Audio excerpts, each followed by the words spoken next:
Hello, Pickle people. We are back. And when I say we, I mean we. This is the Is This a Pickleball podcast. I am your host, Matthew K. Pickleball, and I am joined once again by my co-host, Mr. Wilson, the missing half of the pod. He has been away, but Mr. Wilson, is this real? Are you back? Are you really here? Are you on the pod? Yes, I am. It's really me. I'm glad to be back. Thanks, Matt, for approving my little vacation time. It was a nice little a break from the the podcasting gig. But I am glad to be back. How are you doing? I'm doing well. I'm doing well. I think talking to other people with our recording setup has revealed that we have a technical issue between us with our with one of our connections with some lag, but we're gonna get through it today. We might improve down the road. Folks, if you want to get Wilson some better internet, help him out. We got to get this. We got to get this going right. But we're gonna get it. We're gonna get it because you are back. I am here. I have missed you, Wilson. I have missed you. But before we tell folks where you've been, please, everybody, if you're watching the pod, throw us a like, give us a hype. Why don't you subscribe? Follow us on Spotify, on Apple. All of that stuff helps the channel grow, helps us look good to companies, because you know what? Companies, sometimes I try to collaborate with them to do giveaways. And so all that stuff helps with that. And speaking of giveaways, we just gave away a bread and butter loco. Folks were really excited about that one. So much so, I think the Matthew K. Pickleball YouTube channel, we're going to try and communicate clearer who wins the giveaways, so folks don't get stressed. We've always posted in the post tab. It used to be called the community tab on YouTube, the winners. And then I've tried to explain, I email directly the winners. And then I remind them you can verify you're the winner in the post tab. Because there are spammers and bots that come and pose, like never believe like a comment from a Matthew K. Pickleball account that says you won, because sometimes there are fake accounts that like create handles that look like mine. You will get an email. You will see that it is verified in the community, the post tab. I'm going to work on some new methods as well, because I know folks have gotten concerned that they might have missed out on a free paddle. But congrats to the Loco winner. If you want to see who it was, go check out the community tab. But if you didn't win that one, because only one person did, you still have time to enter a raffle for the Honolulu CR series. This breakdown is live. The giveaway is live. I run the giveaways approximately a month after the videos go live. But because this channel does so many giveaways, I kind of let them gather up a little bit and do them in a batch. So it's about a month. And so I'll probably run the Honolulu CR one with the Spartus P1 giveaway around the same time. So if you want this paddle, go check that video out. And so, yes, it's about a month after the videos go live. And you will hear from me. I bend over backwards to get in touch with the actual winners. So if you haven't heard from me, you unfortunately did not win that giveaway, but I'm always trying to do more giveaways. If you subscribe, that will help. And Mr. Wilson, you didn't win any giveaways from me, but I think you won, I guess you won life, because what have you been up to? Where have you been? Yeah. The last 2 weeks, I was in Japan. I was enjoying all the good food and all the sights and everything. For those who know Japan, I went to Osaka, Kyoto, and then ended my trip in Tokyo. And yeah, it was great. It was a great cultural like experience and everything. And thankfully, I knew some people with connections in Osaka, and I was able to actually play pickleball there. I got to play one session of pickleball there, and they got me a nice T-shirt. Thank you, Mark from Osaka Pickleball Club. He was nice enough to show me around, because if you don't actually know Japanese, or you don't know the area, Japan can be pretty confusing. And so thankfully, I knew someone who could kind of guide me around and take me to one of these play sessions. So yeah, thank you, Mark from Osaka, for showing me around, showing me the pickleball scene. Yeah, so it was a nice little break. Awesome, awesome. Well, I think yeah, I spent a little bit of time in Japan back in my college years. I did a little internship at the Japan Times and rode the Ooh. trains, and folks were very, very helpful. So I imagine their pickleball scene is very helpful. I have to ask, did any of the everyday social paddles pop up at your open play? Did you this everybody? If you guys don't know, Everyday Social is basically kind of like a boutique paddle brand that's based out of Japan, and they make beautiful paddles that they're so pretty you don't want to play with them, and Oh they do yeah. limited batches, which we're actually going to talk about later in the channel, because I think this limited run thing is going to become a part of pickleball, which is wild to me. But Everyday Social, beautiful paddles, check them out. Promo code MathK does work there. But did you spot any of these out there in the wild? No, unfortunately not. Actually, Yola is very popular there. So I got to see a lot of Oh, Yolas, and then I would probably say the second biggest company would be Selkirk. I don't know how they're. No, they Selkirk still. Selkirk has suppliers in Asia, but yeah, Yola and Selkirks were the big ones that stood out at Open Play. So so just like here, just just like you just saw all the same basically, paddles. yeah, yeah. Very. Did you see the? Did you see the Asia exclusive carbon fiber boomstick while you were out there? I don't think so. I don't know where people are getting it, but I did see some American ones. The ones, some of them will told me that they knew someone in the U.S. and they just kind of mailed it over to Japan. Some people have picked them up while they were visiting the U.S.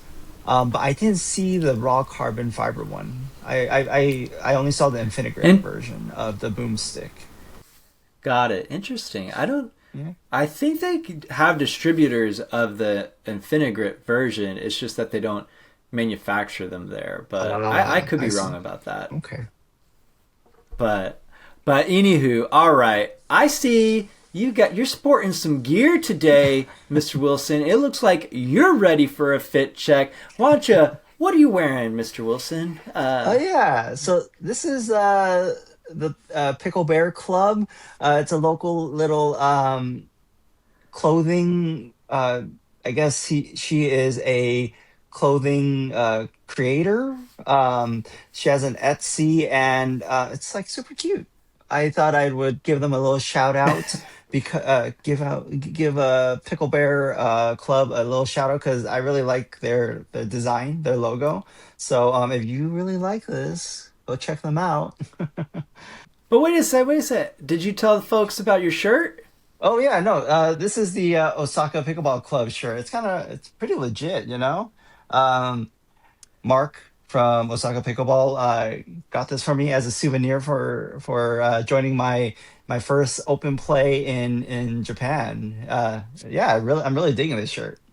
That is hospitality. You show up to an open play and they give you a shirt. Holy smoke! I'll tell you what, that doesn't happen at my home court. That's for sure. But I don't have mine's a little. I don't have this. This isn't from Japan. This was this shirt I'm wearing. I'm not. If I can figure out where it's from, I'll leave it in the show notes. But I got it for Christmas, I believe. I think my older brother gave me this one. I think it's pretty spiffy. I wanted to dress up for your return, and then I love my corded hats, and this one is from Reserved Pickleball, and I've also gotten some slides from there that I like pretty well too. They have some cool apparel, and I believe we're set up with promo code Matthew K over there as well. So, all right, we're looking spiffy. We're ready. We're ready to just keep trucking along because, folks, do not click away. We have some big news. We are going to talk all about the upcoming 11.6.24 release. And since Wilson's been gone so long, we are going to play some massive catch up on some of the hottest, and I mean hot, paddles that have come out in the last couple of weeks. But before we do that, I want to get into today's sponsored segment. Today's episode is powered by IntuitSport, a performance-driven sports equipment brand dedicated to giving athletes everywhere access to elite-level gear without the elite-level price tag. IntuitSport is rapidly expanding its lineup across multiple sports with pickleball front and center, all with one mission: make high-quality, innovative equipment affordable for everyone. They believe the playing field should be level and the best gear shouldn't be reserved for the few. While pickleball is their current focus, IntuitSport's product range is about to blow up and they're quickly becoming a company to watch. Check them out at IntuitSport.com and use promo code MatthewK to save 15% on any product. Thank you, IntuitSport, for powering today's episode. Also, be on the lookout because I will be doing a giveaway with IntuitSport for some gear over on Instagram. So definitely follow at Matthew K Pickleball over there so you don't miss out on that. And now, before we talk paddles though, Mr. Wilson, you come back from vacation. You're like, I'll do the podcast with you, Matthew. I know I lived life without it, and you know what? I didn't miss it. But because you asked so nicely and you cried so much and groveled so hard, I will return to the podcast. And your kindness does not just extend to me, Mr. Wilson. I believe you were helping out learning pickleball people recently, right after your vacation. Do you want to, I believe you did a clinic with Konnek Pickleball, a local brand out here. Do you want to tell folks how that went? Any Konnek news? We're the newsbreakers when it comes to Konnek. So you want to give folks the scoop? Yeah, so a week after I returned from my vacation in Japan, I actually helped run a little introductory pickleball clinic with the pickleball brand Konnek, and it was primarily a really like beginner intro course. I think eventually we will run more intro courses, but also more maybe intermediate or more advanced courses. But yeah, this past weekend I ran a 4 hour beginners clinic. I There was a total of about 24 students. I had half of them, about 12, and we did everything from, scoring rules, serve, return, third shots, volleys.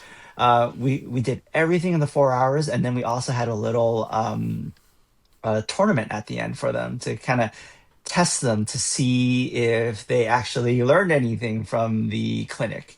And thankfully, I think everybody improved at least a little bit. And some people were able to leave the clinic with a little medal to take home and some prizes. So that was pretty good. I'm hoping to. I think there's like a survey, like a post survey for the students, and I hope to hear good things from Connect. I will let you guys know how that turns out. Yeah, but yeah, along with that, All right. real quick, Connect's kind of they have some pretty big things coming this year. They've had some pretty solid paddles in the past or their current lineup, but they're stepping it up. So you guys should keep an eye on them, see what their follow their Instagram and everything, and see if they'll give you guys a hint of what's to come for Connect this year. Because I'm pretty excited. I got to try out some of their stuff during the clinic, a little after the clinic. So yeah, I'm excited. All right. Those lips are sealed, Mr. Wilson. We didn't get a lot out of you, but I know Konnek, now that I know how to say it right. Stupid Matthew, mispronouncing everything left and right. But I know it sounds like they've got some stuff in the hopper that folks are going to be interested in. So maybe give them a follow so you can catch that scoop.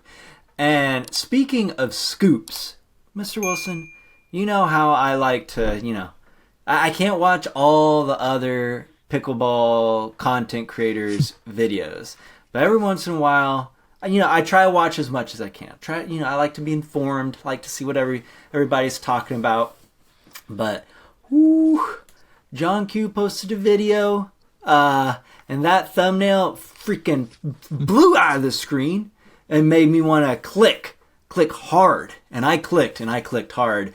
And he was doing a little segment on launch angle. And friends of the channel know, watchers of the pod know, that is a subject near and dear to my heart. One that Wilson and I have, ruffled a few feathers, including each other's, about every once in a while. But this really started, I became hyper aware of launch angle. And basically launch angle is the when a ball hits a paddle's face. Let me grab a paddle. Let me grab this beautiful everyday social paddle. When a ball strikes the paddle, it launches off, and it can launch at many different angles, and it could launch at a steep angle, etc. And then really the launch angle then determines the flight trajectory of the ball, which then is part of that has to do with how high it crosses the net, etc. But the thing that launch angle sticks out to me, why it's so near and dear to me, is launch angle can also impact pop-ups. And so that's why I wanted to click this video, because I wanted to hear what John Q had to say about this. And basically, he did a lot of math. He did a lot of science stuff. And he makes a claim that he backs up with some data.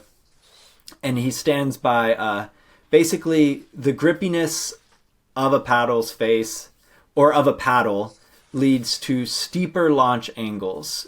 And from what I could ascertain from watching this segment, all of his testing was really on drives, is what I think.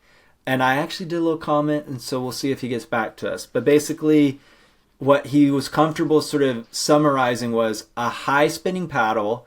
And if you haven't watched my Spartus P1 video, definitely check that out, because high spinning paddle doesn't necessarily mean the grittiest paddle. We're talking about grip, which comes from friction, comes from grit, but it also has this new thing, kind of not a new thing, but this new aspect that some companies are pursuing, including Spartus, Proton's done it in the past, coefficient of friction. And basically the way a ping pong paddle produces spin on a ball. But anyway, he was comfortable sort of declaring high spinning paddle has high launch angle. But I'm a little confused by this. I'm a little confused. And I think that was in reference to a high powered, I think that was in reference to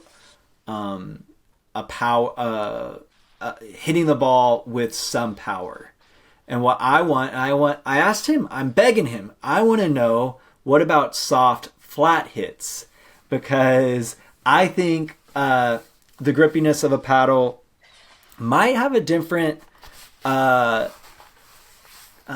correlation to launch angle on soft hits than potentially drives, because he stated that grippiness leads to steeper launch angles. And I think based off of his data set. I think he's talking about drives. Folks, if you could understand the info he was putting out better than me, comment down below. I'm not a genius, and I know there's some commenters that think they are, so feel free. School me, please. But my understanding of what he stated was grippiness leads to steeper launch angles, so a high spinning paddle has a high launch angle. But I think that data set was based off of drives, or I believe he might have been using his ball cannon, but a high-powered situation. What I want to know is, when you're trying to do a soft dink, when you're going under the ball, I want to know about launch angle in those situations, because and we're going to talk about this actually in a second, I think some of these new foam paddles have steeper launch angles on soft hits than what we're used to. And this really started with, I really started noticing this with the very first foam paddle that I really played with, the original Carbon True Foam release. And that one but I actually think it's not necessarily about the foam builds. I think that's probably a factor. And I talk about this all the time regarding like pop, because with these foam paddles, you have a different kind of dwell, and then there can be propulsion. And so basically your timing could result in pop ups just because your paddle head or your paddle might be in a slightly different position than what you're used to for timing your shots, which could potentially be like if it's holding onto the ball longer and then it shoots it off harder, that could have actually resulted in the ball being farther off the face than a strictly like poppy paddle where it's only briefly on the face because it's being propulsed off. And so it ends up at a exit point from the paddle head, maybe farther than a super poppy paddle. And if you understood that word salad, congratulations. I do not have a fork to help eat that. But what I am saying, though, the thing that I wanted to say was with all those foam paddles, we started seeing companies experiment with their face layups. And I think when you get a face that involves more than 3 sheets of material, that's when I've noticed launch angles on soft hits seem to be a bit steeper and can result in pop-ups. And I think it has to do with potentially not being able to get through all of those to the core as much. But basically, that's my theory. These thicker face builds are resulting in paddles with steeper launch angles on soft hits. And so that's a little bit of theory that I'd love John Q to look at. I think if you check out his last podcast, he did a great section on launch angle, but I think it was more about drives. I want to know about dinks and going under the ball and whatnot. And so that's my little launch angle rant. Wilson, what do you think about that? You've been gone. I know you hate me talking about launch angle, but are you okay? Are you all right with me chatting about that? I'm starting to understand what you're meaning, what you're trying to say more. You sent me a couple of articles. I think one that opened my eyes the most was Braden's. I think there was a little article. But yeah, I think you were on top of it from the beginning. I'm kind of getting it now. So, but regarding the launch angle and stuff, I've been away. I'm still trying to recover from jet lag. I personally have not seen John Q's is a podcast video yet. But I will see it eventually. But I'm just curious to see how the stiffness of the paddle face and the paddle in general affects the launch angle. Because like you said, the more layers there are on a paddle, it may affect the launch angle more because the more layers, I would assume it might be a little stiffer. But anyway, that just came up in my head while you were trying to explain what you were perceiving as launch, how you perceived the launch angle. So yeah, I will give you my my 2 cents after watching that video next time. Yeah. Yeah. All right, Wilson. I think I heard in that little jumble of words, almost like Matthew. You were right. You were right. I'm gonna pretend I heard that. You're gonna snip that Yeah, part. I think. Yeah, that's my next short for sure. I think once you watch John Q's video, I think you might. I don't think stiffness is going to really impact what he was testing. I think it is going to impact what I'm talking about. The soft and hits. so that's, I think launch, yeah, I think paddle design is going to impact launch angle differently on high powered shots versus low powered shots. And so, yeah, I'm tasking the guru, John Q. If you're looking for another segment, go dig into that one. And now, since we apartment life, you and me in LA, we don't have a Canon. We just hit our paddles and we tell folks what they feel like, and that's what we're about to do right now. It is time for the segment you have all been waiting for. What are we testing right now? This is presented by our friends over at SwiftNet. If you're a nomad pickleballer, if you're searching for a court and you're putting up a net, that's the net to get. That's that one. The SwiftNet. Woo, you can't beat it. Promo code Matthew K works over there. And if you've ever bought one with my code, comment down below, because I'm not sure many folks are buying SwiftNets, and I want to keep track. And all right, Wilson, you've been gone. I had to go play pickleball without you. It was scary, but I did my best. I did finally. I had to leave the CR in the bag. I had to leave the Spartus P1 in the bag because I had other paddles to test, but these two are so far, these are my standouts of 2026, and it has been a very, very cool year so far and pretty crazy. But one paddle that I've been spending a lot of time on is 11SIX24's upcoming Vapor Power 2 paddle. And I know you are a big fan of 11SIX24. I know you mained one of the previous power paddles, but in the Huarache shape for a long time. And I know you've gotten to hit with the Vapor Power 2, so I want to hear your thoughts. But I'm going to kick it off with my thoughts. Because we were just talking about launch angle.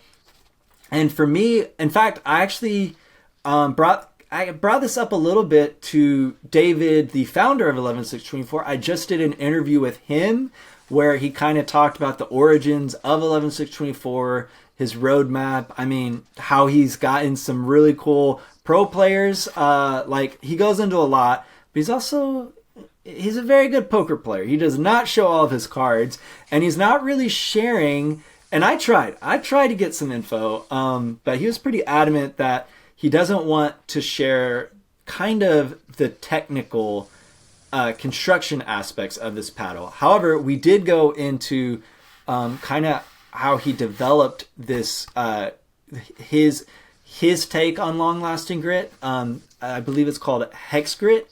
And that's an interesting story that involves a pizza maker. Check out that interview if you want to hear more. But so he's doesn't really want to give out a lot of technical information other than this is a foam paddle. He at least hasn't corrected people, and he does say, like, if they put out wrong information, he will let you know. So this is their take on foam. They're a little slow to transition. They were very they had really figured out how to make durable honeycomb paddles and really stuck in that lane last year, but now they've made the jump to foam. They're releasing the Vapor Power 2, and it has their take on longer lasting grit, Hex Grit. I can confirm that it's grippy, but it does have a unique feel. It does not feel like crazy, like sandpapery. But it does add spin very well. And then this is where things get a little crazy. So I tried to tell David, I thought this was an aggressive, a paddle for aggressive players. And he actually kind of tried to dial that back a little bit. Everyone agrees this is a power paddle, but it is probably on the lower end of power in today's world of boomsticks and all of that. But it's definitely a power paddle. And for me, I thought it made me play more aggressively. And the reason why is I think this paddle has a relatively steep launch angle off the face. So much so, I really didn't feel comfortable with this paddle. And I also, like you, Wilson, played with the Huarache shape for the previous 11SIX24 paddles. And I know the Vapor shape is super popular. I know Pickleball Studio freaking championed this shape. It's very unique. It's got this like shovel design. It's kind of like a Ricci hybrid. It's an unusual shape, kind of inverted from what we're used to, especially us Honolulu folks that are really used to the stretched out bottom cheeks. But it's very unique. It took me some getting used to be honest. And I went through a couple setups. Usually my big test on a paddle that I'm really gonna test a lot. I try not to customize the paddles I'm reviewing. I like to test how they play out of box, other than building up my grip. But this one, I was getting punished with the pop-ups. So then my test that I do is I have this wall in my parking area. It's got this little black mark from, I don't know, someone banged their door on it one time. And it lets me know I do some dinks. And if I'm hitting above that mark, because I've actually measured it, it just lines up. I've tried to do chalk on that wall, it goes away, but that mark is in the perfect spot and it's not going anywhere. If I'm hitting above that, I'm popping it up. And so I ended up putting some, so when that happens, I'll put weight on the bottom cheeks, actually a little lower than this. And that usually lowers the launch angle, actually. It reduces the pop. It's kind of a combination. Once again, I try not to talk about pop, but it basically helps me have more control and it results in fewer pop-ups. However, it wasn't doing that exactly the way I wanted to with this shape. And so I ended up pushing it a little higher. I didn't want to go to the sidewalls. I explained this. I've done a first impressions video on this paddle, and I don't really add weight to the sidewalls. I'm not trying to increase sweet spot typically on paddles. That's not something that typically bothers me unless it's super, super small sweet spot. And I try to keep the weight as low as I can because I like to have the lowest swing weight typically on a paddle just because of my style of play. But I ended up shifting this up a little bit. And before I did this, I even tried adding some handle weight to the other setup and it just wasn't working. And so I've settled on kind of between the bottom cheeks and the center of the sidewalls. And this, I can play with this. I will say though, it is still like makes me play aggressive because like the dinks, you know, they're not shallow dinks. They're pushing the line. And so this, I do think this makes me want to volley more, makes me want to stretch and hit out of the air more. And I think because of that, just how it kind of like drives, it is kind of like urging you, or at least me, and I'm someone that likes to go under the ball. I like to do resets, if we're talking about baseline hits, do drives. But my kitchen game, I try to prolong the point and wait for my opportunity to attack. But this one makes me play more aggressive, and there are a lot of players that do like that, hit everything out of the air. They got long arms, they can reach in, or they just like to freaking be firefighting all the time. And so I think that is really good for those players. And if you're trying to get more aggressive, I think this is a paddle to look at. But I do think if you're someone that pops balls up, I do think this might be a challenge. So I don't think this is for lower level players. And David over at 11SIX24 did say that they're going to continue with their all court line, which lean power. And I think for folks that are less advanced, stick with that one. However, if you're hunting for some of the other paddles, I think David talked about in the interview I just did with him, those aren't coming back once they're sold out. So you might want to stock up if there's a flavor of paddle you really like from them. Because I really miss their Kevlar paddles. Because those did have soft touch. And so, but I think this is not like that. But it's a great paddle. I would classify it as poppy. I know everyone wants to know pop and power. So for power, I think this is a power paddle. It's lower end of power. I think it's like in the conversation with the bread and butter locos. As far as pop goes, I would call it poppy because of that, the nature of that launch angle in the short game. It plays poppy to me, but I think poppy is kind of like a subjective thing. But if you're someone that's defining pop as like enabling you to like have firefights, this checks that box, in my opinion. And now, Mr. Wilson, as someone that typically plays with mostly elongated paddles, someone that plays singles, someone that is a higher level player than Matthew K. Pickleball, someone that likes to drive, someone that can handle power paddles. What is your take on 11SIX24's Vapor Power 2? Yeah. So the 11SIX24 Vapor Power 2. Number one, I love that color, that purple lavender color. It's actually really nice. But yeah, the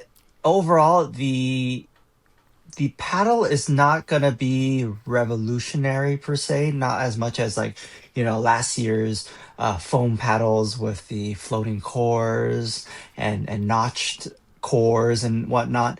This is more of a slight evolution of it. It's not super revolutionary, but you're right. It's not exactly a top tier power paddle. It allows me to actually do full swings and I'm comfortable with that. I don't have to worry about the ball really flying along during my drives and everything. But what I really did notice is that although the power is low, a little on the lower side, its pop is pretty high relative to its power. During my punches at the net, my putaways I was able to put the ball away with no problem. So I really like that. So power's low, a little on the lower side.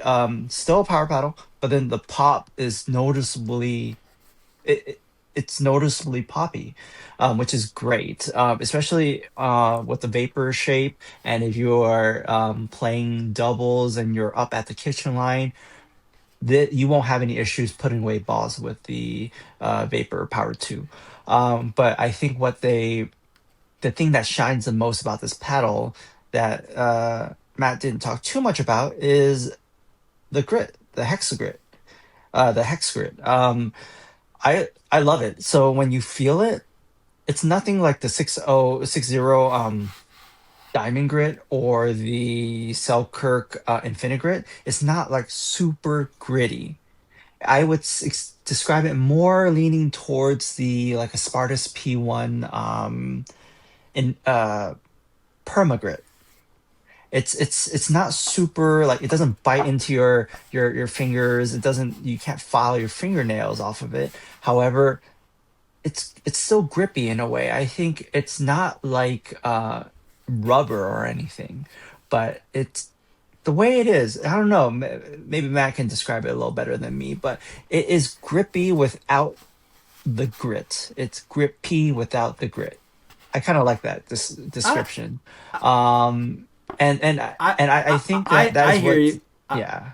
I'll interrupt you a little bit on that, because I hear you on that. But since I have the P1 right here, I definitely hear what you're saying. I think the Vapor 2's grit is just super fine, but it doesn't necessarily. It doesn't feel. Yeah, it definitely feels different than what we're used to. But there's definitely something different. And David talks a little bit how he experimented. I would say it's not the same kind of like the Spartus P1 almost feels like there's a film on it, and I would say this feels more traditional, but very fine is how I would compare them. But they're more what were you similar. saying? They're more similar Yeah. than compared to the 60 Diamond Grit, right?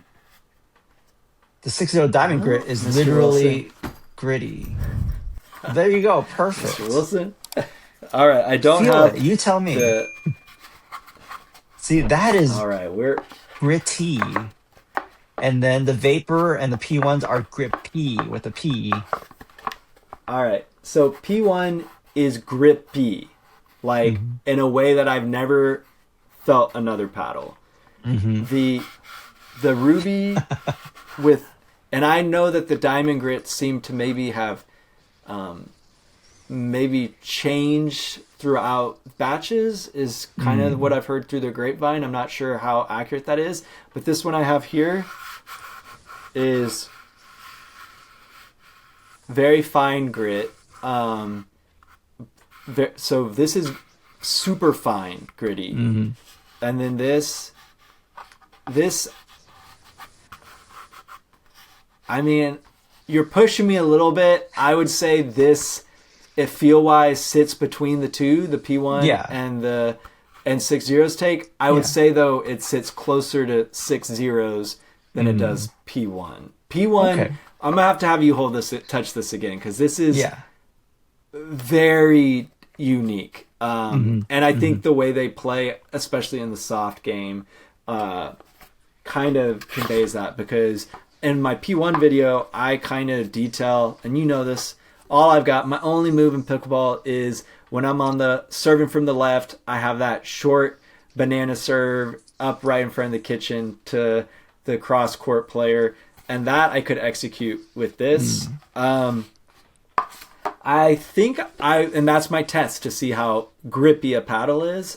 And this, I think I might have eventually gotten it dialed in because this is lower power, so it's not as difficult as some of these more power foam paddles are, but it was not like the P1. And I don't know, would you say these sit comparable power wise?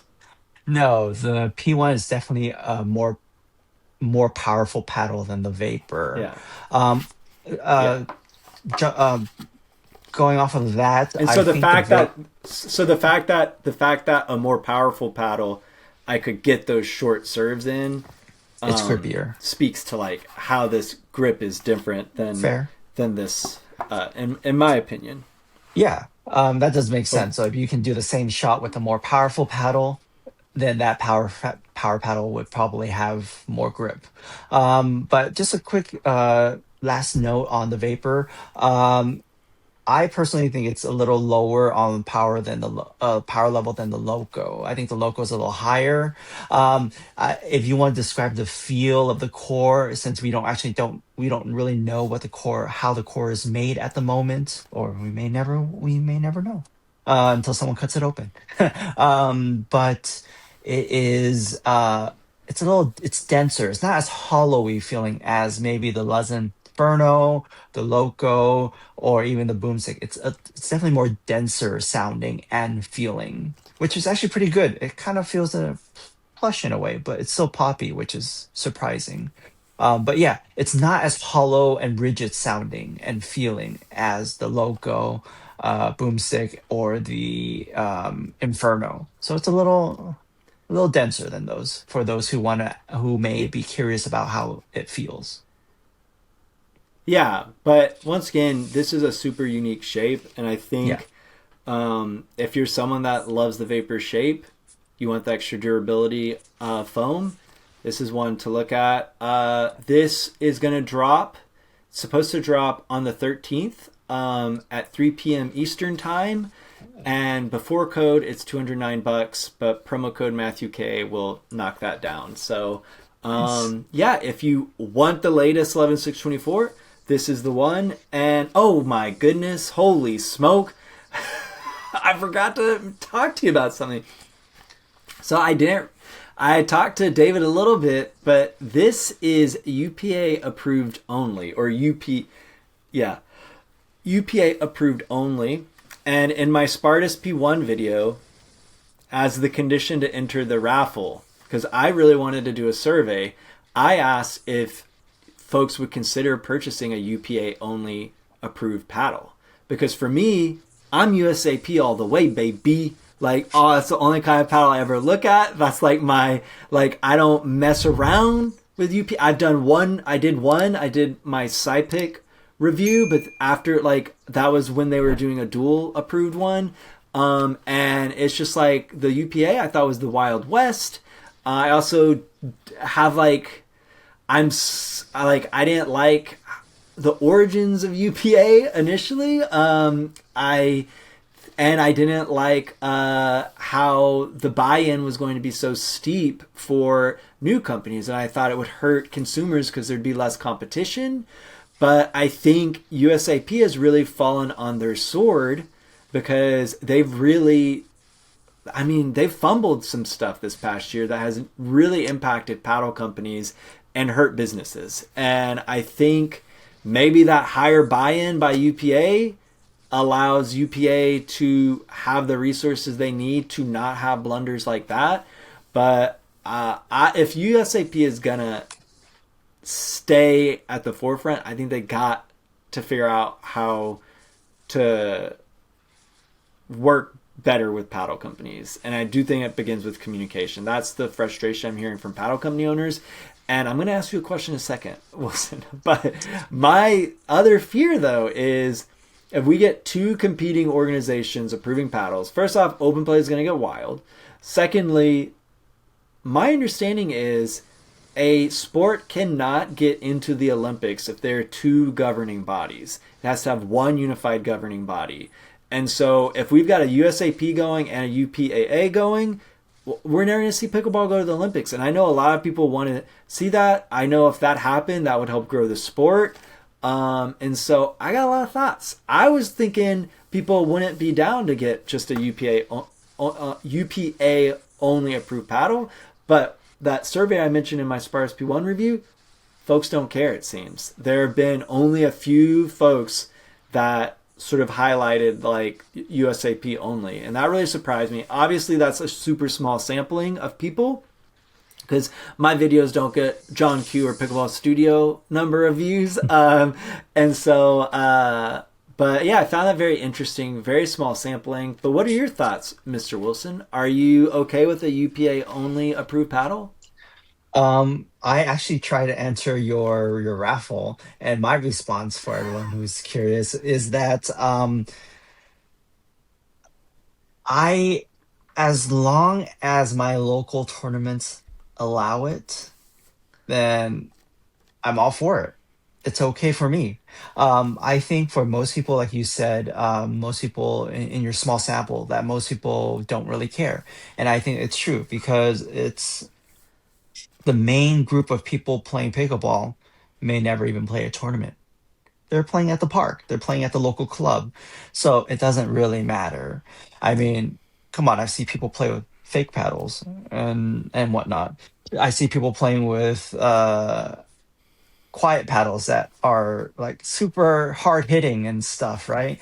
But anyways, most people are playing recreationally, so it doesn't really matter. And the next thing would be local tournaments. As long as the local tournaments allow UPAA approved paddles, along with USAP paddles, I think most people will be cool with that.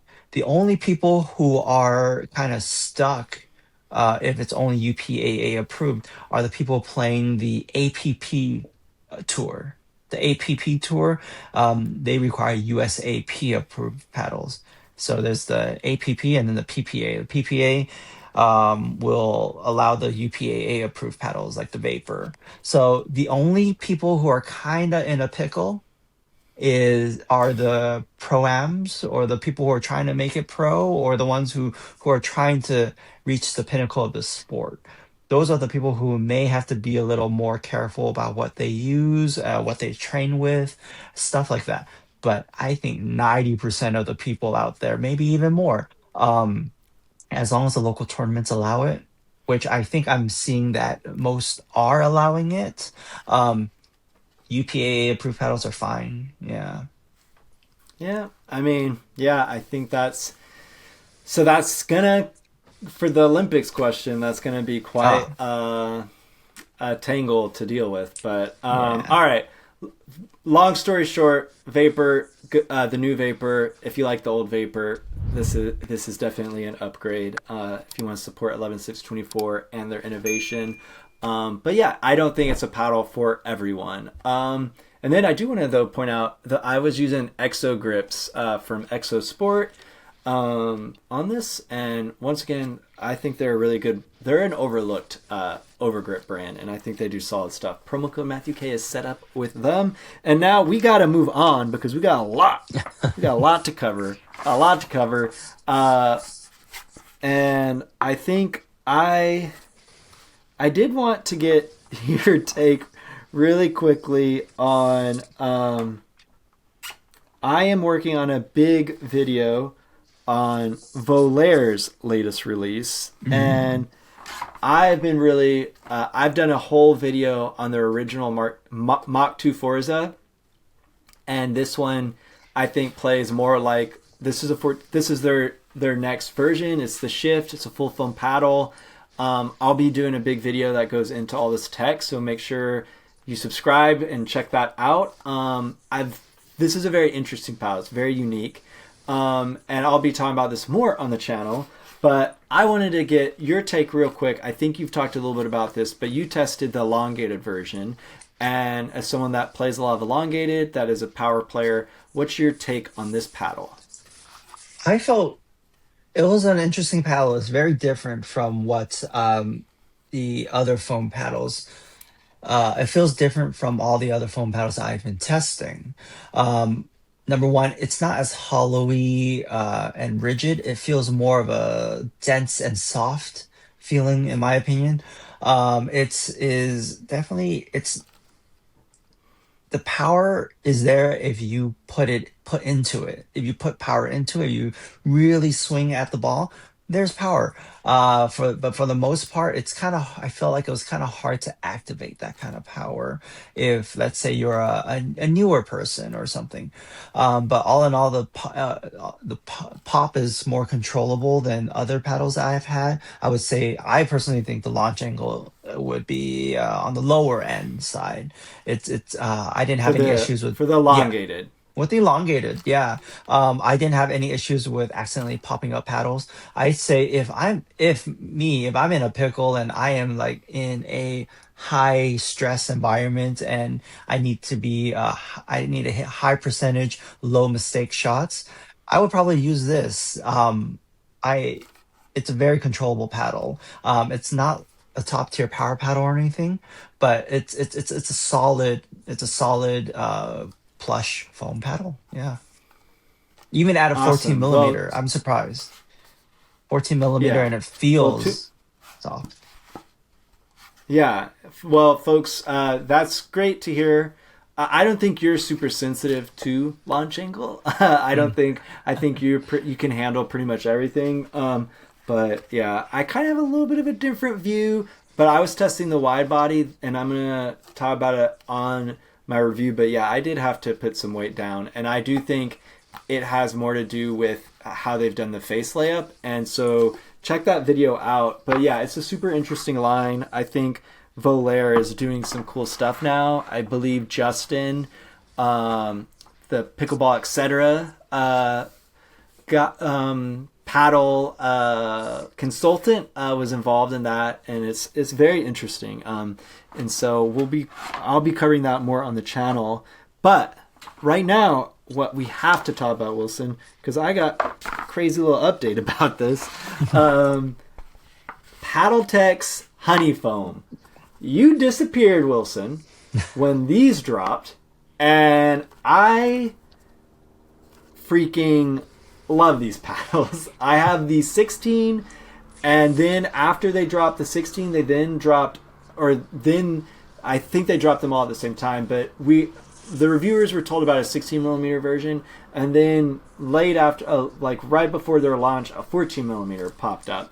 But for the 16 millimeter, this is PaddleTek's first freaking stab at doing a foam paddle. And folks, if you're not familiar, PaddleTek, they're known, they've been doing Gen 1 paddles for the longest time. I've got a couple videos on PaddleTek, and they've made paddles that are poppy in the traditional sense of poppy. In the past, where the ball doesn't penetrate that deep into the paddle head and instead pops off the face. And they've done lightweight bangers, basically. That's what Anna Lee Waters played with PaddleTek for forever. But these are different. These are different. These are called Reserve Honeyfoam, and it's basically a limited release. It's going to have their 1-year warranty. They're $250 each, so premium price. Promo code Matthew K will get you 10% off, but only until April 30th. But Mr. Wilson, I got an update. I just checked the site and they're sold out. So I don't know if that means they're... I mean, I thought it was a small batch, so I don't know what that means, folks. I think check the site, see if there are any listed, if you're interested. But the stats that they shared, I think they were for the 16 millimeter, but basically 7.8 to 8.2 static weight, swing weight 115, twist weight 6. Very good numbers in my opinion and these are elongated. This is 16.5 inches, 7.5 inches wide, 5.75 inch handle, 4.125 inch grip circumference. And, whew, all right, I've hit with both. I know you've gotten some hits with both. I want to start with the 16. I mean, I just really like this right out of the box. It played super well. I had a ton of power. It just felt great. And that was after having been testing some paddles that just required a little bit more customization. And so I was just really freaking stoked to like take a paddle to the court, and people were commenting. I can't remember if you were in Japan yet or what, but like people were like, "That's your paddle, dude. That's your paddle." Because they saw me struggling with these other paddles, and I could freaking get the ball so deep with this, but keep it in. You can add so much spin, and this is, once again, like this is a smoother feeling paddle, which I think you pointed out to me, and I was just surprised to like learn that because it has very good grab on the ball, which goes back to part of the theme of this podcast. Like grab is not necessarily grit, just grit, and so this has a very unique foam design. Basically, they're calling it just basically a EPP foam, so main core, which we've seen quite a bit. They describe it as a floating foam core. I don't think I've gotten a straight up X-ray to kind of verify that exactly, but that would mean there's a gap here. But they did send like kind of like a little marketing material where it actually looks like the core material goes down. So I don't know if it's actually floating core or peninsula or diving board. But it is EPP, and then it's got an EVA foam horseshoe. But then on the other side of that is PU foam that is supposed to be for dampening and boosting stability and forgiveness. So kind of an unusual thing, and I like it. I like that EVA is typically the thing that gives you the power boost, and I like that it's kind of sandwiched into some foam, and it creates a very firm, very secure lock on the ball. And so you can be confident with your strokes. You can be confident with hitting hard. You can reset, you can drop, you can do all that. And then I don't have any issues with the soft short game. Like it just performs as I would want it. The timing, talking about launch angle, all that, like the timing is very straightforward. If you've been playing with Honeycomb paddles, if you've been playing with PaddleTeks, to be honest, this is probably going to be more controllable than your previous PaddleTeks. But you'll have, I don't know, those PaddleTeks could be very powerful, but you've got power. And then the 14 millimeter just felt lighter, but played super similarly to me. And I think I'll let you speak to which one is more powerful, but that's sort of my take. I'm super impressed. I hope they like make this PaddleTek Reserve Honeyfoam. I hope they bring it as a part of their line, or bring this tech to another paddle, because this is just spectacular, in my opinion. Felt great. It's just a little. It's just pricey, but I don't know if it's got those durability claims. I mean, PaddleTek never went in on Gen 3. Never even did Gen 2. They had super durable paddles doing the old style paddle pressing. And yeah, maybe they cracked the code on like next gen paddles, like just skipping Gen 3 and going straight to Gen 4. But yeah, these feel great to me. So what's your take, Wilson? Yeah. So the PaddleTek Reserves, number one, I love their marketing, Honeyfoam. That's so cool. I don't know. For some reason, I just really like that word, honeyfoam. But yeah. So when you first showed it during my first play session with you back from my vacation, you threw these at me, and I was like, "Oh, what are these?" And then you're like, "These are PaddleTek's new foam reserve paddles," and I was like, like you said, I didn't know they didn't do Gen 2 or Gen 3. This went from Gen 1 with some weighting straight to foam, which is cool. I mean, yeah. But my first the first thing I noticed, and I did tell you, I was like, dude, these have no grip. There's no grit to this. It's like so smooth. Um, but then you said, just wait until you actually play with it. And you're right. Again, this is an odd podcast. Matt being right twice. um, Only twice. well, for now, it's not over yet, guys. But yeah, it is not a poppy paddle. It's a powerful paddle, but not poppy. Um, I was able to rip drives with so much dip. It was very impressive considering how smooth these paddles feel. Um, one of our friends, we were playing against one of our friends, and we were dinking, and then I decided to just do a two-handed, a drive, backhand drive from a dinking position, and it went from my kitchen line into my opponent's baseline, which was very impressive. Even they were surprised that it dipped back into the court. So whatever they're doing, it's great. Great power, great shape. You can shape the ball really well, but there is not a lot of power, pop to it. And so when I'm dinking and everything, I feel very confident to not pop balls up.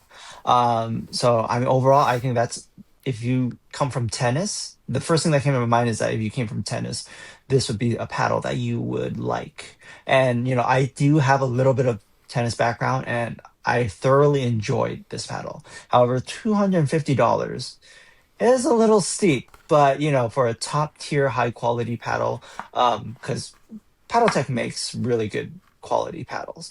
Um, it might be worth it for someone to try if you're really interested in their tech right now. Yeah. Yeah, Oh, I sorry. think Quick if you side can note. afford, Do you know if this is made in the US? Does it say? um, Just curious because I think some of the other previous paddle techs are I made don't, in the US. I Yeah, but anyways, yeah, their yeah. cold press paddles are made in the U.S. I don't. I think if it was made in the U.S., I mean that. As I talked about this with Larry, the owner of Kiwi Labs, doing a foam paddle, building it in the States would be difficult. Like the Spartus P1's assembled in the US, but my understanding is like the foam core is built overseas, and so I doubt this is fully manufactured in the US, but I don't have that info in front of me. But going back to price, if you're someone that can afford a $250 paddle, I think it's a really good paddle. Like, so if you're someone that's looking at if you buy sports car paddles, if you've bought a boomstick, I think these are definitely lines to look at. And then I thought it was interesting because I got to mention it because we've talked about Pro XR and PaddleTek sort of joining. I thought it was an interesting successor to this paddle that I tortured you with quite a bit, but this was Pro XR's Proto Hype paddle. And it's like kind of like a similar paddle. It looks similar. Except this was the old style, the Gen 1 wide style core, and I really enjoyed this paddle. My partners didn't enjoy it though as much because this one is poppy, and I would pop balls up with this.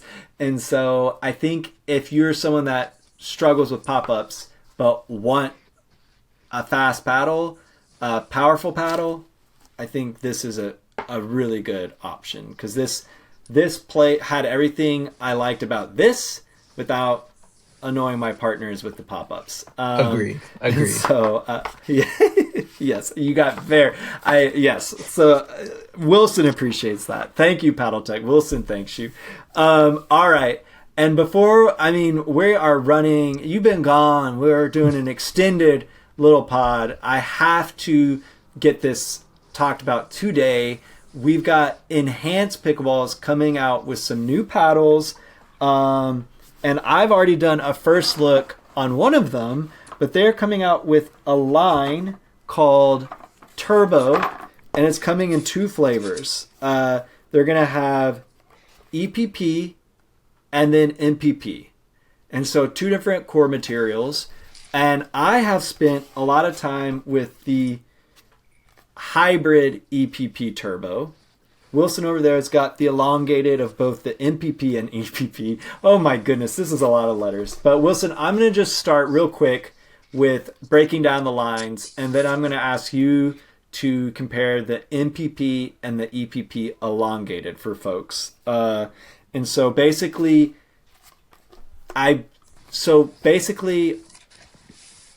they're planning to do a release on March 1st. So Enhanced Pickleball, if you don't know them, we've talked about the duo paddles before. That really got a lot of traction last year. Wilson's hit with those and talked about them. If you all don't know, they now have a standard shape in that line, so check that out. But on March 1st, they're releasing a new line called the Turbo, and they're going to have the EPP Turbo in 3 different shapes. You have this is their take on a hybrid. They're calling it a hybrid long handle. Very cool paddle. I've played with this one already. I've done a first look. Check the video out. If you like to do whips, if you need space for 2-handers, this has it. It's great. They also have a standard, and then Wilson, if you hold up the elongated, they have an elongated of the EPP. And basically, all of these are full floating foam cores. They've got carbon fiber, fiberglass, carbon fiber layups. And then, so these are all EPP. And then that light green one that Wilson's holding is the MPP Turbo. And they're only starting with an elongated for that one. But they have been developing this line for a while now. And their goal was to just create a very, very, very good budget paddle. And when I say budget, I mean budget. These are all going to be priced at $120, but after promo code Matthew K, $100 or $99.99. And so in my first look, I have already declared I think these might be the winners of the $100 foam paddle battles. I did 2 videos. Both Vatic and Rhombus have released $100 foam paddles last year. I have talked to at least one other paddle company owner who said they weren't even going to bother pursuing that lane because they thought those guys had that locked in. And Enhance, they didn't tell me that, and they did not let that deter them to do $100 foam paddle, and I'm freaking happy because I really enjoyed this paddle. And I was playing, as you all know, like many paddles have come out this year, and I'm trying to get through them, and some of them are like a little like irksome. Like they just don't play that great. They don't play. They don't. They're not. They need some love out of the box. They need a little bit of customization. They need to be. They need to. You gotta get used to them. They have a learning curve. Whatever. This thing right here, Mr. Wilson, for me, and this is an unusual shape. Also, this is unusual for a hybrid. This thing played freaking great out of the box. I was just happy to hit with this. And then the $100 price point, like this is sounding like an ad, but it's just, I really enjoyed it. And so I'm going to try to get through the other shapes. I hope to do like a bigger breakdown before the March 1st release, but I think these are going to sell like hotcakes. But maybe you think differently, Mr. Wilson. So you've been testing out the elongated MPP and the elongated EPP. What's the story? Walk us through it, Mr. Wilson. Am I crazy? Am I crazy for thinking these might take over the $100 foam paddle market? Huh? Am I crazy? No. I think you're gonna be right again. Maybe right. We'll see, because it's only February. But yeah, number one, these, I like the colors. The colors are much. The green and the blue. Wilson, Huh? Wilson. What? I just went on that huge spiel, like that impassioned coverage of this line, and then you come here and you say, I said you might be right again. Like, yeah. I said that you might be right again. All right. Go ahead. You like the colors. Let's hear it. Let's hear your take. No, these are definitely great paddles. And for $100, you really can't complain. And I think these are essentially, I think, budget Luz paddles.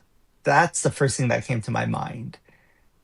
They're not. Tell me more. Tell me more. Yeah, they're not as poppy or gritty. I would say they're like 85%, the power and the grit of the Luz Inferno and even the Luz Tornado. Essentially, they are the two paddles. The MPP, this green one here, is essentially a budget-friendly Luz Inferno, and this EPP is a budget Luz Tornado. It's just crazy. I don't have my Inferno today.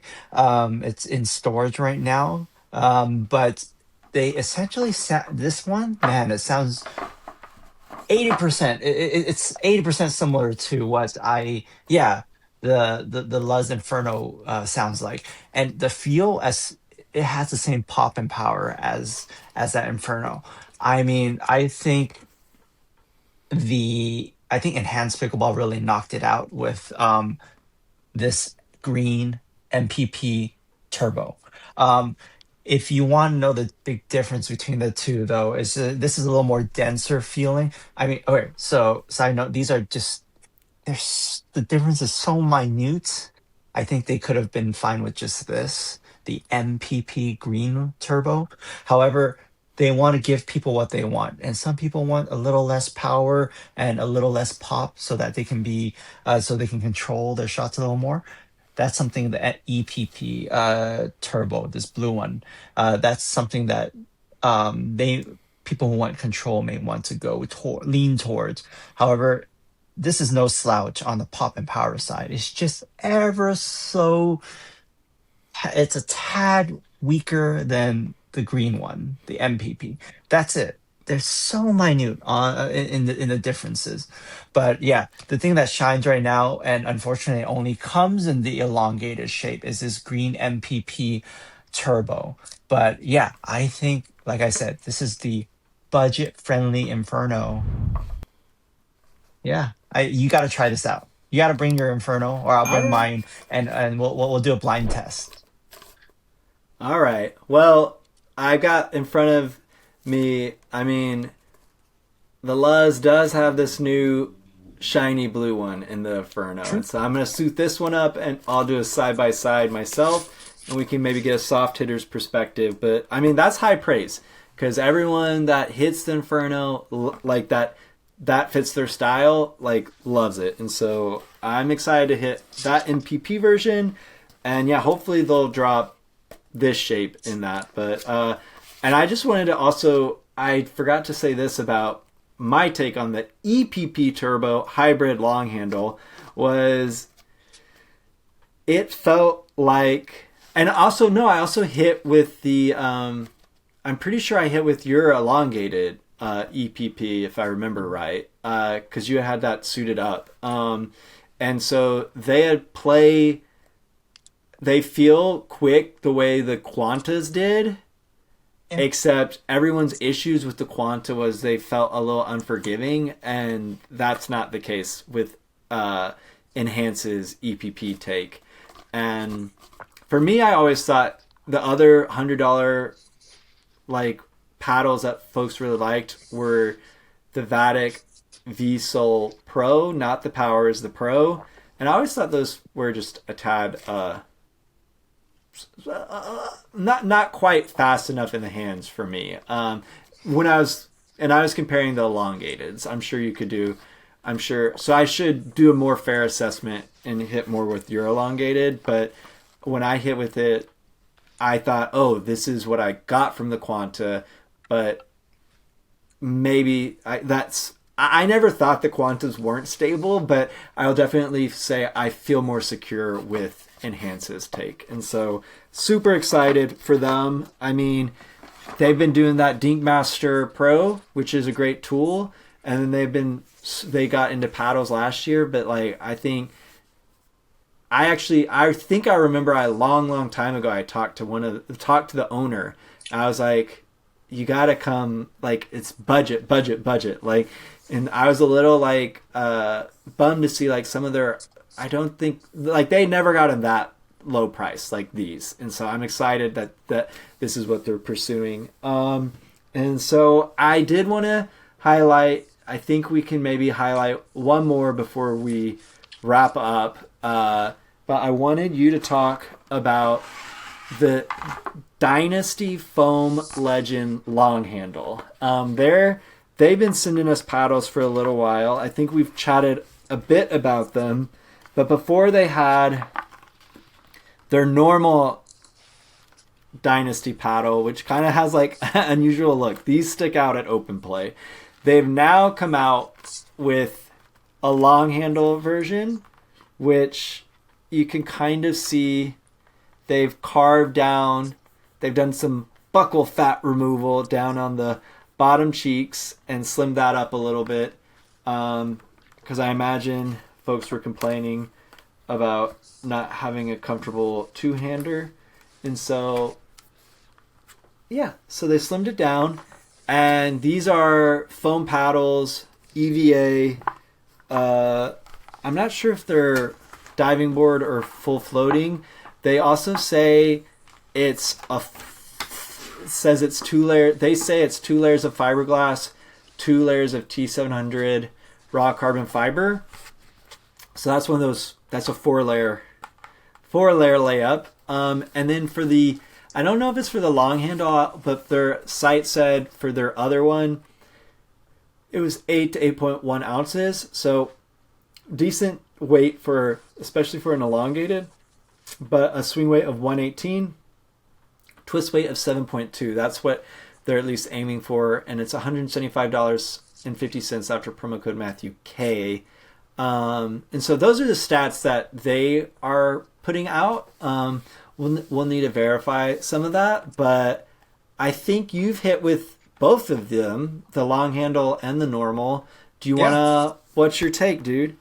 Yeah, so these are great paddles. This is all firepower, honestly. And it's not a bad thing. I enjoy playing with them. Um, I'm glad they created a long handle version. And the reason is I'm very sensitive to the drag that some paddles have, especially paddles like with the elongated face. The thing that comes to mind is the Yola Magnus, I think.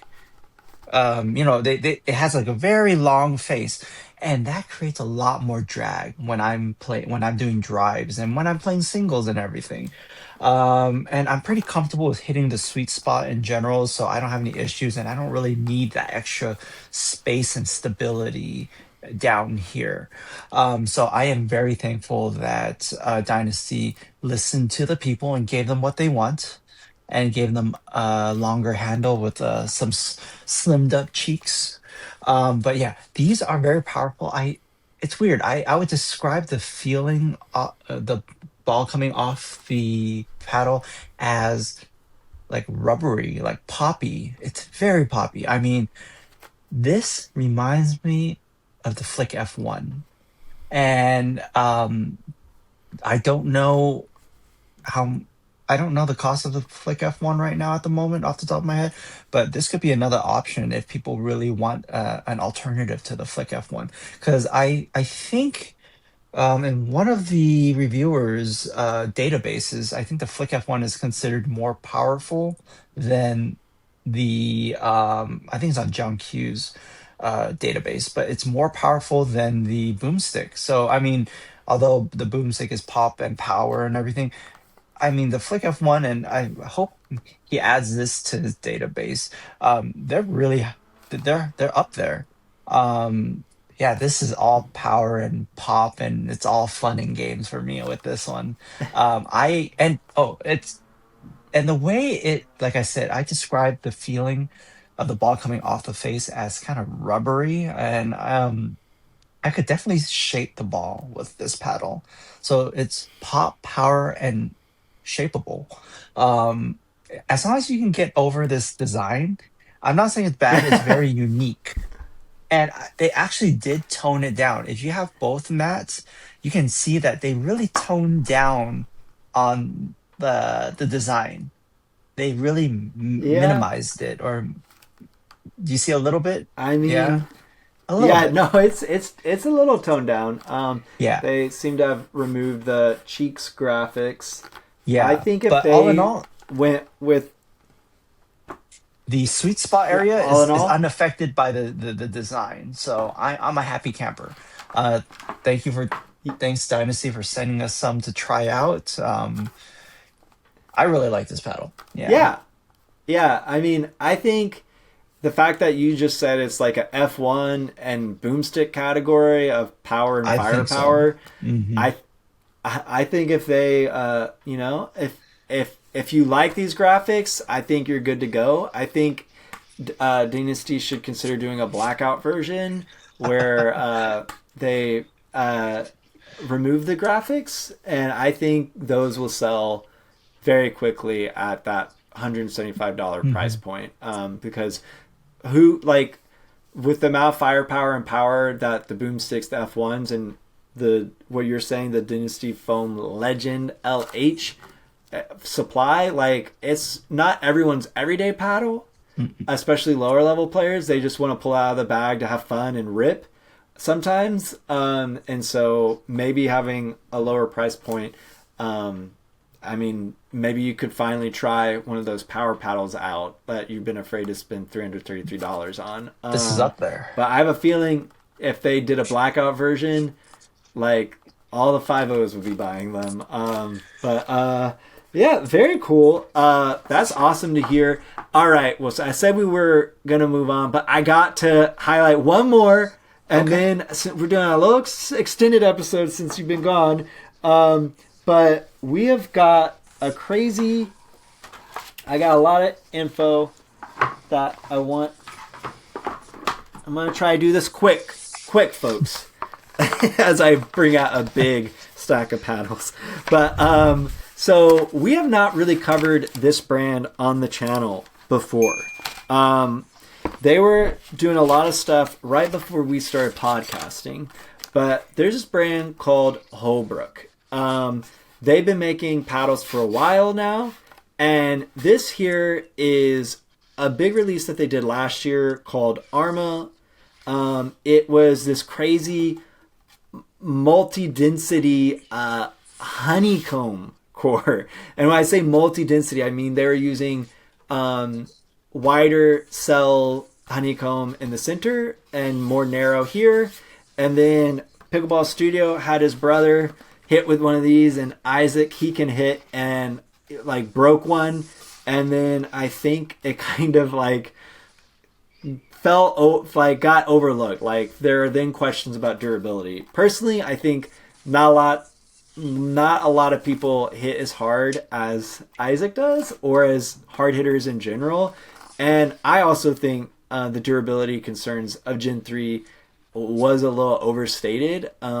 It's just when it happens, that piece of content circulates. But like paddles do break down, but I think most people at rec play are not going to hit hard enough to break a paddle. But so anyway, the Arma release kind of fell by the wayside. But Holbrook, they weren't messing around. They liked that idea. And so they then let go of honeycomb and applied that approach to foam, which we know is more durable. And so they're doing what they're called a dual density foam core. Here's a piece to show you. So this is their new paddle. It's called the Fuze 14 millimeter. It's a full foam, low density core with a horseshoe, or actually it looks like a floating core. Oh no, okay, so this is the horseshoes. Oh wow, so it is just like the Arma, how they did this low density foam here, and this is supposed to be higher density, and it actually feels different. And then this is your EVA ring, and it's a floating core build, which is typically my preference for full foam paddles.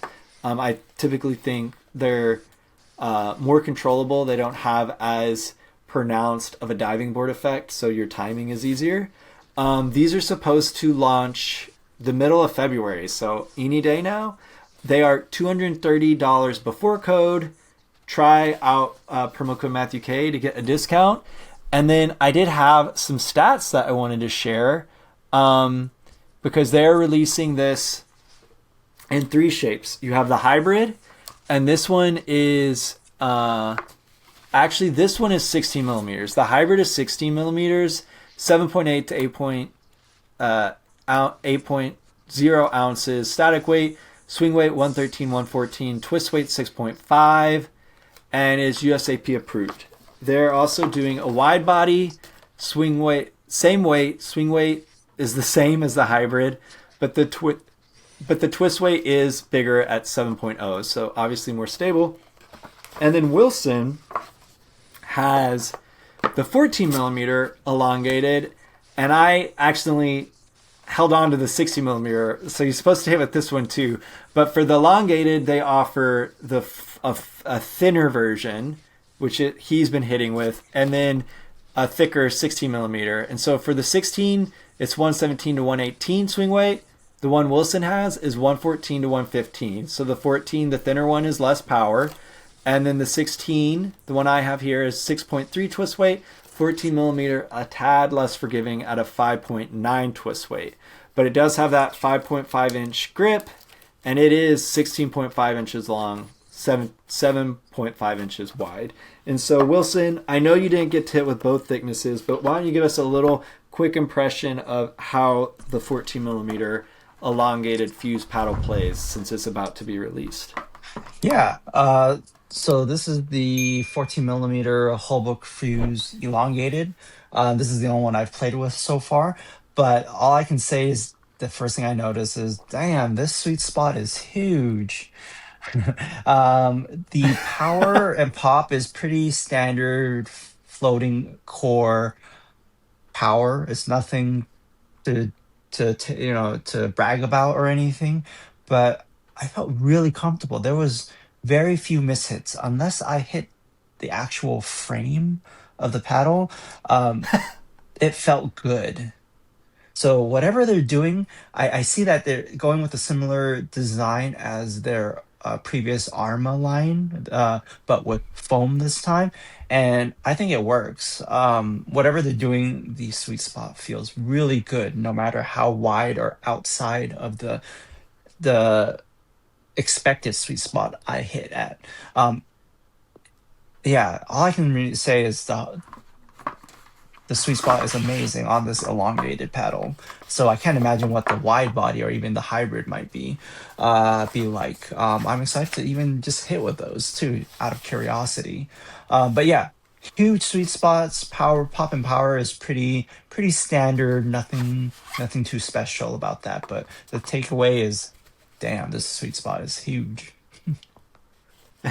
Awesome. All right. Well, we'll have to have you hit the thicker one since it's more powerful. But yeah, I think what you're talking about is that low density foam. This is something we haven't really seen in paddles before. So it is that Arma approach, but with foam instead. And then it's interesting.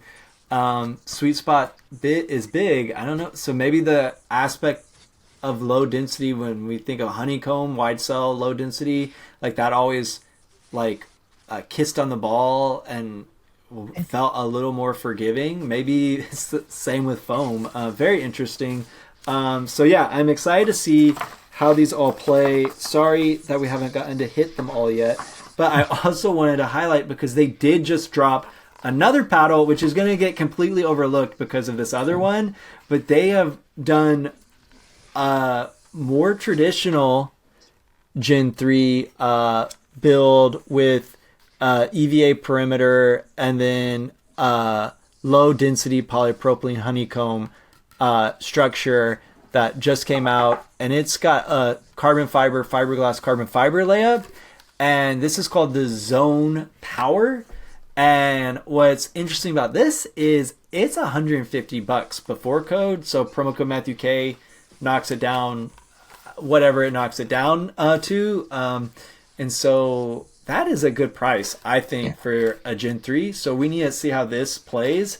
But very impressed with what Holbrook is doing this year already. And so we got a lot of testing to do, Wilson. We're going to be busy. And I think we might need to just wrap up. We got some more stuff to talk about, but I did want to tease today's featured accessory.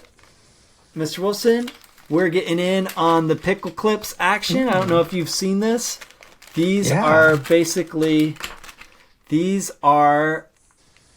what I know you've been enjoying the Slices take on this, but these are non-metal versions that don't require the Allen wrench. And so it's adjustable weight, and it's called Pickle Clips. Promo code Matthew K is set up over there. These are selling fast, but we're going to test these out, get these on some paddles. And this is going to make our paddle testing a lot easier. And so excited to try that out. Check them out. And I would order quickly because folks are finding out about them, and they're getting swamped. So check them out. And then, all right, folks, Wilson's been on vacation, so much so he didn't have time to put together today's tip of the week. So Matthew K. Pickleball is going to make you better at pickleball today. Be ready. It's a scary thought, but this segment is presented by our friends over at BodhiPickleball. If you're looking for overgrips, if you're looking for weight, if you're looking for any accessory you could imagine for pickleball, check them out. Promo code Matthew K will get you the best deal. And so what I wanted to talk about today, since you told me about this as we were starting to record the pod, that you had no tip, I got my normal tip put together, which is, here's a paddle, folks. As you all know, I'm a soft hitter. I'm afraid to hit hard. I just, if I flip that switch, who knows? Maybe I'll never be able to do a drop again. I'll just become a banger for life. And so I try to I play the control game. I try to slow things down, and I try to wait for someone else to err and me to do a put away or set my partner up. That is typically more power oriented. And one of my ways to kind of like have finesse, and if you've watched any of my review videos where I have play footage, you also will notice I like to do whips quite a bit. And really being able to do those whips and being able to just focus on dinking and controlling the ball, for me, it's all about having loose hands. And that's one thing that I kind of fell into, because initially when I started pickleball, I, like everybody, grabbed a paddle. I had a real cheap Amazon one that had a really thin handle. And I was gripping like I was on a roller coaster, and this was the only thing keeping me in the car. All right. And what ended up happening, it's actually a little more complicated. I also had an issue where I was changing my grips while I was playing as well. But what I discovered through research, which most of you all probably already know, I was getting some pains in the arm, and I needed to change things up. And so what I discovered was I needed to have a looser grip overall. And to do that, I ended up building my grip up. And so I built it up where I wasn't allowing myself to squeeze as hard, because it was a bigger thing. Bigger thing, couldn't squeeze as much. And if I did squeeze, I couldn't squeeze as tight because I was just holding something bigger. So it let me have what we call loose hands. And one of the benefits of having loose hands is you're not straining these tendons as much. It can help with tennis elbow, many people claim.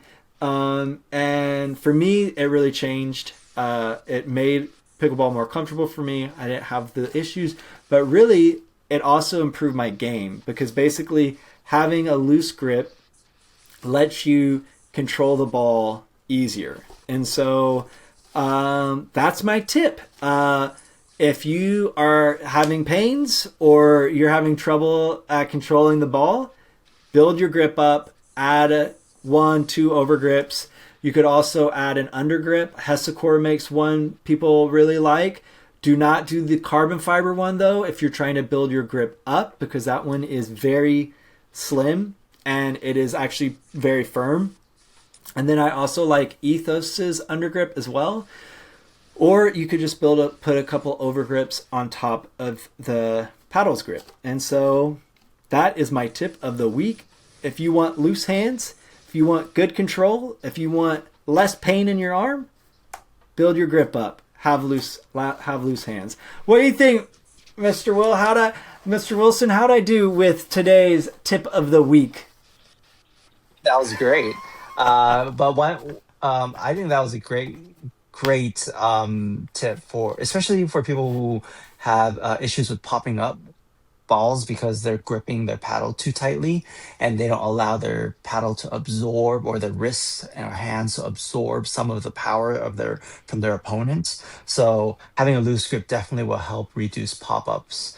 But one little add-on to your tip is that when in a training situation, in a drilling situation, you could wrap your regular grip with a towel and then rubber band it so that it creates a little thickness to it. Or you can use, if you have a pool noodle, you can just cut the pool noodle the long way and then wrap it around your grip. It's very exaggerated, but it's just something for you to use while drilling or practicing, so that you really get the idea of what a loose grip should feel like. But yeah, pool noodles and towels are good for drilling. Building up your grip with an undergrip or a few overgrips will do well if you're going to use a thick grip during competition or during rec play, because it'll be weird if you're holding a pool noodle while playing against Matt. Yeah. But yeah, great tip. That would be my dream. That would be my dream, to have my opponent play with the pool noodle. But all right. We have done it. We have reached the epic conclusion of today's podcast. Mr. Wilson, thank you for coming back. I missed you. I'm very happy you're back for the pod. And just to see, you're always such a positive energy. Thank you, Wilson. But I'm glad you had a good vacation. Folks, make sure you subscribe to the channel. Make sure you check out all the other videos. We're giving one of these Spartus P1s away. Make sure you check that video out. We're giving away a Honolulu CR video. Make sure you check that video out. We will make sure to announce the giveaway so everyone knows when the winners are drawn. And yeah, the giveaways, doing those, it's very helpful if you guys will subscribe to the channel and then like the videos, give us those hypes, subscribe to wherever you listen to your podcasts. Because you don't want to miss out. You don't want to miss out on the giveaways. You don't want to miss out on the content. But most importantly, I hope you get to pickle soon. Wilson, do you hope these folks get to pickle soon?